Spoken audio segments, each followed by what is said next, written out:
मैं आपके मीडिया के माध्यम से कह रहा हूं, उनके बाप के फरिश्ते भी इस देश की धरती पर हिंदू गणराज्य स्थापित नहीं कर सकते, क्योंकि जब ये देश आजाद हुआ, अंग्रेजों से जब एग्रीमेंट हुआ, तब डेमोक्रेसी के आधार पर यह देश आजाद हुआ, लोकतंत्र के आधार पर यह देश आजाद हुआ, धर्मनिरपेक्षता के आधार पर यह हुआ। मैं पूरे देश के लोगों से यह जानना चाहता हूं, क्या वेदों में कहीं हिंदू शब्द है? क्या पुराणों में कहीं हिंदू शब्द है? कहीं गीता में कहीं हिंदू शब्द है? रामायण में कहीं हिंदू शब्द है? उपनिषद में कहीं हिंदू शब्द है? किसी भी एक जगह कोई भी इस देश का मनीषी, ब्राह्मण, इस देश का नेता, इस देश का कोई भी उच्च कोट का आचार, शंकराचार्य ये बताए हिंदू शब्द आया कहां से? What is the means of Hindu? What is the difference? यानी हिंदूज एंड अदर कम्युनिटीज जो है, मैं ये बताना चाहता हूं, केवल डॉक्टर अंबेडकर के संविधान को ये सीधा सीधा नहीं बदल सकते, क्योंकि उस समय इनके पास कोई अंबेडकर नहीं था जो भारतीय संविधान की रचना करता। इस समय भी इनके पास कोई ऐसा मनीषी नहीं है जो संविधान को बदल दे। इसलिए ये राम मंदिर जो है, ये राम मंदिर के माध्यम से हिंदू गणराज्य लाने की कोशिश कर रहे हैं, लेकिन ये भूल गए जब 60 वर्ष की कांग्रेस सड़क पर आ सकती है तो इनके फरिश्तों को भी सड़क पर भीख मांगने से कोई रोक नहीं पाएगा। मैं यहाँ एक बात कहना चाहता हूँ, बड़े बड़े शहंशाह, बड़े बड़े सूफी, यानी हजरत आदम नबी से नीचे जमी के को निचोड़ो। मैं अपने रब की इज्जत और जलाल की कसम खा के कहता हूं, भारत की जमीन को निचोड़ोगे, इस धरती को निचोड़ोगे तो इसमें सबसे ज्यादा मुसलमानों के खून के कतरे जमीन पर टपकेंगे, जिनके खून का एक एक कतरा भारत जिंदाबाद, हिंदुस्तान जिंदाबाद का नारा लगाता हुआ, सदा देता हुआ निकलेगा। आज भी इस जमीन की मिट्टी में हम मुसलमानों का लहू शामिल है। इस देश की आजादी में तुम हमें इस देश से निकालने का सपना देख रहे हो, इंशाअल्लाह कयामत की सुबह तक कभी पूरा नहीं होगा। और जोर से कहो इंशाअल्लाह। आज एक बद्दुआ देना तो नहीं चाहिए, लेकिन आज एक बद्दुआ दे रहा हूं और तुम्हें सबको आमीन कहना है। इतनी जोर से आमीन बोलना, जैसे एक आदमी ने कहा था कि इतनी जोर से बटन दबाओ कि उसका करंट शाहीन बाग को लगे। उस आदमी का नाम मैं लूंगा नहीं। आज मैं आपसे कह रहा हूं, इतनी जोर से आमीन बोलना कि आपके आमीन की गूंज वहां तक पहुंच जाए। वो बद्दुआ मैं कर रहा हूं, आमीन बोलिएगा। आए हमारे परवरदिगार, आए हमारे रब, आए हमारे अल्लाह, इस देश को जो भी बर्बाद करने का ख्वाब देख रहा है, हमारे देश को जो भी बर्बाद करना चाहता है, आए अल्लाह तू उसको बर्बाद कर दे। करो केस मेरे ऊपर, है हिम्मत, आए अल्लाह जो हमारे इस देश के अंदर हिंदू और मुसलमान, सिख और ईसाई, इस भाईचारे को जो भी खत्म करना चाहता है, आए अल्लाह तू उसको ऐसी कुत्ते की मौत मार, उसको ऐसे कुत्ते की मौत दे कि बाद में आने वाली नस्लें भी पैदा होने से डर जाएं। ऐसी उसको कुत्ते की मौत मार कि बाद में आने वाले लोगों के लिए निशाने इबरत बन जाए। हम भाईचारे के लिए दुआ कर रहे हैं और भाईचारे को खत्म करने वालों के लिए बद्दुआ कर रहे हैं। जो लोग बैठे हैं ऊपर, उनको मालूम है कि कौन ऐसा कर रहा है, अच्छी तरीके से मालूम है कि कौन कर रहा है, कौन। इंशाअल्लाह ये आपकी आमीन कबूल भी होगी और पहुंचेगी भी ऊपर। मेरे प्यारे साथियों, 2 बद्दुआएं काफी हैं। मेरे भाइयों सुनिए, सुनिए, ये इस्लाम की वो पवित्र शिक्षा थी जिसने दूसरों की इज्जत व आबरू की हिफाजत करना हमें सिखाया। अच्छा क्या वजह थी मुझे बताइए तो। अल्लाह के रसूल सल्लल्लाहु अलैहि वसल्लम मदीने के अंदर मौजूद, मदीने के हुकूमत नबी के हाथों में, नबी उसके मालिक। और देखिए, ओहो, और गौर करें, मीडिया वाले हों तो लिखें, एक यहूदी रास्ते में मिलता है, यहूदी कपड़ा लेता है, अल्लाह के रसूल के गले में डाल देता है, गर्दन मरोड़ने लगता है। इमाम बैहक़ी ने अपनी सुनन के अंदर नकल किया,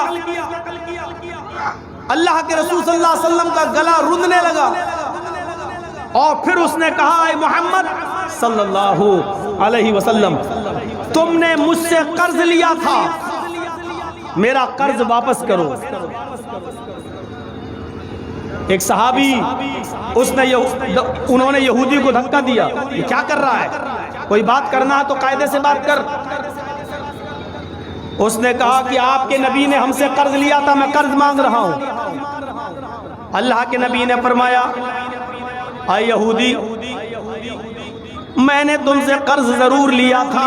अब सुनिए, मैंने आपसे कर्ज जरूर लिया था, लेकिन मैंने 1 हफ्ते का वादा किया था देने के लिए। भाई अगर आप अब बोलेंगे तो हम चले जाएंगे यहां से, अब हम चले जाएंगे, इतना हम बर्दाश्त नहीं करेंगे भाई। हम 1 घंटे से सुन रहे हैं आप लोगों का हंगामा। यार इतनी खराब खराब मैं मिसालें दे चुका हूं, फिर भी नहीं मानते लोग।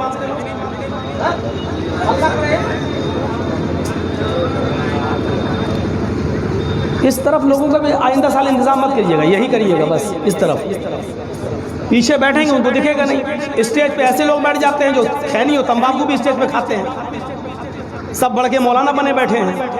अब ज्यादा बोलूंगा तो फिर ये लोग गुस्सा हो जाते हैं मेरे ऊपर। कैसे कैसे लोग स्टेज पे बैठे हैं, 2 मिनट के लिए खड़ा कर दो, बोल नहीं पाएंगे, स्टेज पे बैठ गए, बन गए मोदी, हो गए स्टेज पे बैठने से, इज्जत मिल गई इनको, देश के प्रधानमंत्री बन गई है। अब जब ये बैठेंगे, पीछे वालों को नहीं दिखेगा, पीछे वालों को नहीं दिखेगा तो हमें डिस्टर्ब होगा। कितनी जगहों पे मैंने मिसालें दी कि कुत्ते की दुम देखी है ना, टेढ़ी होती है।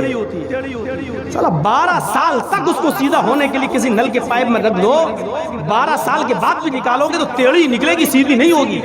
ये हो गई हमारी हालत, हम सीधे हो ही नहीं सकते। इतने जुल्म सितम हमारे ऊपर हो रहे हैं, हमें इबरत नहीं मिल रही है। हम मारे जा रहे हैं, काटे जा रहे हैं, सताए जा रहे हैं, लेकिन जलसा हो रहा है। सहाबा जब नबी अकरम बोलते थे, सहाबा सरों पर बैठी हुई मक्खी नहीं उड़ाते थे। ये हमारी हालत जो है, तकरीर हो रही, बोल रहे हैं, इनके कलेजे देखो, इनके दिल देखो यार, हिम्मत देखो, कुरान शरीफ हदीस पढ़ी जा रही, कुरान पढ़ा जा रहा है और इनके कलेजे देखो, इनके दिल। अरे आवाज तो पहुंची रही है, देखना जरूरी थोड़ी है। अगर देखना जरूरी हो तो ये औरतें सबसे पहले निकल आएंगी देखने के लिए, उनको पर्दे में बिठा दिया। अरे आवाज पहुंच रही है, सुन लीजिए। या पहले आना चाहिए था, आपको सामने बैठना चाहिए था, आप बाद में आएंगे, फिर आप चिल्लाएंगे। इतना शौक था, 2 बजे तक आप चाय पी रहे थे बाहर, मौलाना जर्जीस आए तो आप आगे। आप कुरान हदीस सुनने कब आते हैं? आप तो मौलाना जर्जीस को सुनने आए। हमसे पहले जो मौलाना बोल रहे थे वो लैला मजनू की कहानी नहीं सुना रहे थे, लेकिन उस वक्त आप जलेबी खरीद रहे थे। और साफ कह दूं, उस वक्त आप लड़कियों का दीदार कर रहे थे जो शॉपिंग कर रही है बाजार में, मार्केट में। आ गए यहां सुनने के लिए, अब आवाज नहीं निकलनी चाहिए आपसे। तो मेरे भाइयों, उस यहूदी ने कहा मेरा कर्ज दो। अल्लाह के नबी सल्लल्लाहु अलैहि वसल्लम ने फरमाया, मैंने कर्ज लिया जरूर था आपसे, लेकिन 1 हफ्ते का मैंने वादा किया था। आज तो 5 ही दिन हुए हैं, अभी 2 दिन बाकी हैं। तुम आज अचानक मांगोगे, मैं कहां से दे दूंगा? अब देखिए, मदीने की हुकूमत नबी के हाथों में, मदीने का सुपर पावर मोहम्मद रसूलुल्लाह, और सुपर पावर होने के बावजूद नबी अकरम से जबरदस्ती कर रहा है, मेरा कर्ज दो। और अल्लाह के नबी बड़े प्यार से कह रहे हैं कि अभी 5 दिन हुए हैं, 7 दिन नहीं हुए हैं, मैंने 7 दिन का वादा किया था। उसने कहा नहीं, मुझे आज ही जरूरत है। कहा आज तो नहीं है मेरे पास। जाहिर बात है, कहां से दे देंगे? जब 2 दिन है इंतजाम करेंगे, अचानक तुम मांगोगे तो हम कहां से दे देंगे? अब उसके अल्फाज सुनो क्या थे। आए मोहम्मद सल्लल्लाहु अलैहि वसल्लम, मैं आपको इस जगह से उठने नहीं दूंगा जब तक आप मेरा कर्ज नहीं दे देंगे। आपके चेहरे पे मुस्कुराहट आ जाती है और आप बैठ जाते हैं। भाई तुम उठने नहीं दोगे, लो मैं बैठ गया। अब सहाबा किराम बड़े गुस्से में हैं। अल्लाह के रसूल, आप इजाजत दीजिए इसको दें थप्पड़ हम। ये हमारे नबी को बीच सड़क पे इंसल्ट करेगा हमारे नबी की। अल्लाह के रसूल क्या कह रहे हैं, नहीं तुम बीच में नहीं बोलोगे, मैंने कर्ज लिया है, उसका मेरा जाती मामला है, तुम्हें दखल देने की जरूरत नहीं। वाह, यहाँ इतने हादसे हो गए, इतने मर गए, देश के प्रधानमंत्री जी का एक ट्वीट भी नहीं आया कि थोड़ी सी तसल्ली दे दें। वहां एक आदमी जिम्मी काफिर, मुल्क शाम में हीरा शहर में एक काफिर मारा गया। हजरत एक काफिर ने को कत्ल कर दिया कि मुसलमान ने। हजरत उमर ने हजरत अमर इब्ने आस की क्लास के लिए फौरन गिरफ्तार करो, उसके घर वालों के हवाले कर दो। वो माफ करना चाहे माफ कर दे, मान लेना चाहे मान ले लें, कत्ल ही पे आमादा हो तो उसको कत्ल कर दो। यही इंसाफ का तकाजा होता है, यही इंसाफ का तकाजा है। हजरत उमर भी कह सकते थे अच्छा कौन मरा, जिम्मी काफिर मरने दो, चला काफिर, लेकिन नहीं, ऐसा करने से अमन व अमान और शांति भंग होती है।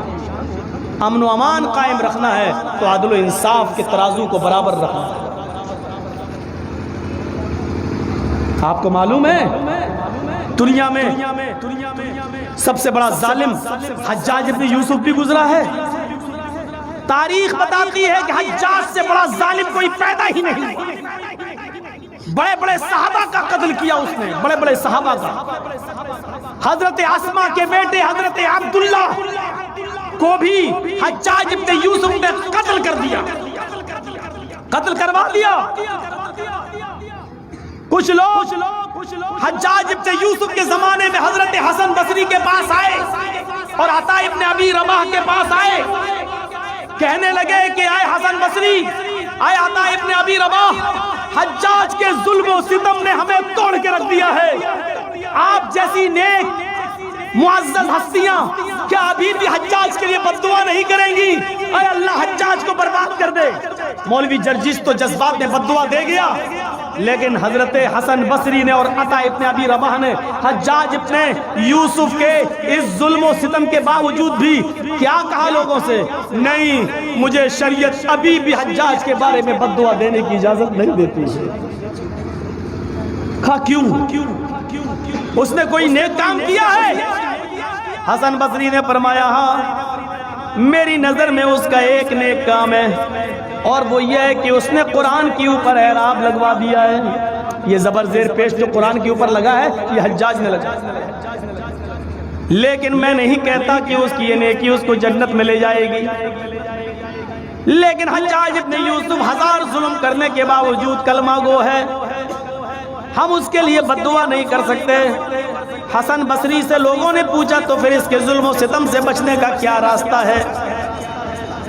हजरत हसन बसरी ने फरमाया इसके जुल्म और सितम से बचने का कोई रास्ता नहीं है, बस एक तरीका मैं तुम्हें बताता हूं। तुम्हारे नबी जनाब मोहम्मद रसूलुल्लाह ने फरमाया तुम्हारी बदआमालियों की